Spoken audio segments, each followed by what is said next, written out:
we're going to need a tripod. Okay, so we've got our phone. We know that we're supposed to use the back camera, if at all humanly possible, and we know what software we're going to need with it. The next thing we're going to need is to address the problem of this. If I want to speak to my phone, so let's say I'm making a talking head video, it's got to be up here, and no one really wants to see me holding my phone in any way. Of course, it would be around that way, but you get the gist of it. We're going to need a tripod. Phone tripods. Of course, you could put your phone on a regular massive tripod, but I'm guessing that if you're doing mobile recording, the chances are you want this to be a little bit more mobile. Two tripods I've got here to show you. This is a Manfrotto Pixie. As you can see, it is fairly small. It opens fairly nicely thus, and you can just plonk it down on your table. You won't be able to see that, but I'll show you in a minute.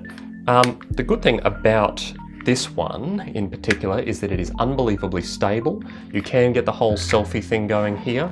This particular version of it, the legs extend out like that if you need a little bit extra height.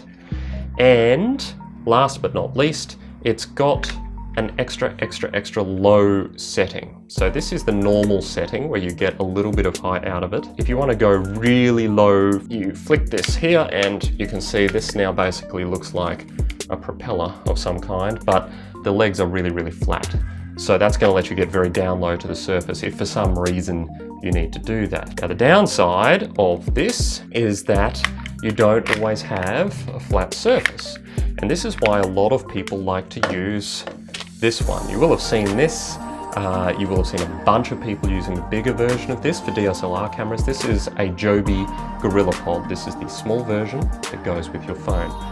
I like but don't like this. The reason I like it is because it's really good for changing up tilt. You can have it bending around things. I don't use it a lot for hanging off the rafters or anything like that. I guess I could hang it up here if I wanted to. The reason I don't like it is because returning it to flat is a real pain in the neck. If I just want it to be straight, it takes more than a little time to get it straight. So basically I just ended up getting it kind of straight and then adjusting this until it's straight enough. So take your pick. A lot of people like this because you can bend it around and it's kind of cool looking, and Casey Neistat uses the big one, so that's why a lot of people got it. I find it a little bit of a pain. If I'm just wanting something that's going to sit there and not move, I do prefer the Manfrotto. Now one thing you're going to notice about both of these is that they have little screws on the top, and you can't actually just screw a hole in your phone. So what are you going to do about that? You need an attachment of some kind. Now I'm going to show you two attachments that I use. This is the first one I got. This is a shoulder pod. What I like about it is that it is clamped down on my phone. I have absolutely no concerns my phone is going to fall out when I use this. So all that you do is you screw this. It has the little thread for the screw.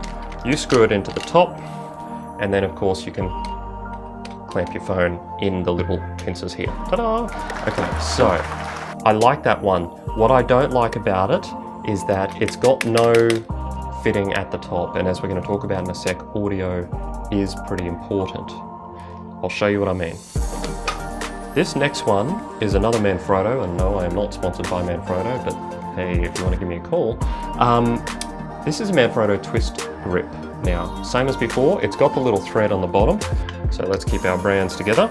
And so I can just screw this on here, and then we're basically ready to go, and it will clamp down on my phone very happily. What it also has though is a universal mount up the top for a light, if you want to use that, or for something else like a microphone. Let's tie off on tripods. We've got tripod options, we've got holder options for your phone. This is just for stability. This is a bit of a no-brainer. Those are the ones I have kicking around. There are a ton of other options. And that is tripods. If you're going to take film, you need to have a way of holding whatever it is you're filming with, and if it's your phone, that is how you're going to do it.